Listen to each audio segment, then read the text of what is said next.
नवरात्र उत्सवाच्या प्रथम दिनी शहराचे ग्रामदैवत श्री कालिका देवी मंदिरात पहाटे 5 वाजता घटस्थापना झाली। त्यानंतर मंदिराचे ध्वजारोहण होऊन आमदार देवे आणि फरांदे यांच्या हस्ते महापूजा झाली। तसेच महापालिका आयुक्त कैलास जाधव यांच्या हस्ते महाआरती झाली।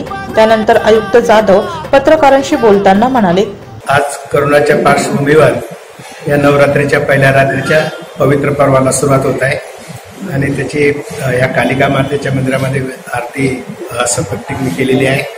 माझं नाशिककरांना आणि सर्व जनतेला आव्हान आहे की या कोरोनाच्या पार्श्वभूमीवर आपण हा सण साध्या पद्धतीने श्रद्धापूर्वक मनोभावे करावा। कुठे गर्दी होणार नाही, सोशल डिस्टन्सिंगचा नियम तोडला जाणार नाही, पर्सनल सॅनिटायझेशन स्वच्छतेचं पालन केलं जाईल आणि श्रद्धापूर्वक मनोभावे कुठलाही गरबा उत्सव गर्दी टाळू हा उत्सव आपण चांगल्या प्रकारे साजरा करू आणि मला विश्वास आहे की कालिका मातेच्या कृपेने आपण या कोरोनावर निश्चितच मात करण्यात यशस्वी होऊ अशी मी मातेच्या चरणी प्रार्थना करतो। कोरोनाच्या पार्श्वभूमीवर दरवर्षी नवरात्रात होणारी भाविकांची गर्दी नसल्यामुळे मंदिर परिसरात शुकशुकाट होता। दिवसभर केवळ निमंत्रित विश्वस्त आणि पुजाऱ्यांना मंदिरात प्रवेश आहे। प्रवेश बंदीमुळे भाविकांना ऑनलाईन दर्शनाची व्यवस्था करण्यात आली असल्याची माहिती कालिका देवी मंदिर ट्रस्टचे अध्यक्ष अण्णा पाटील यांनी दिली। नवरात्र उत्सव काही झालं तरी हे जे विधी आहेत, सकाळपासूनची आरती असेल, संध्याकाळची आरती असेल, दुपारची आरती असेल, 12 वाजेची रात्रीची महाआरती असेल, हे सगळे विधी कार्य पूर्ण होणार आहे।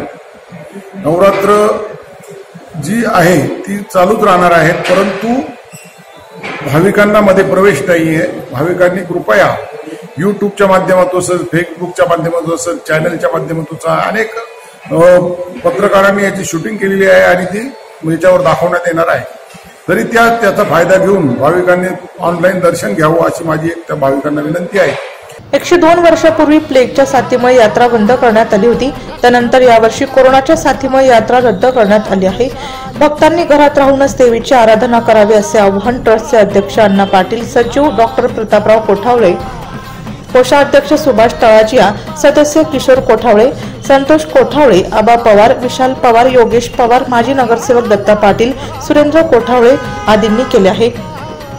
नाशिक सिटी न्यूज साठी प्रतिनिधी राजेंद्र साखरे, नाशिक।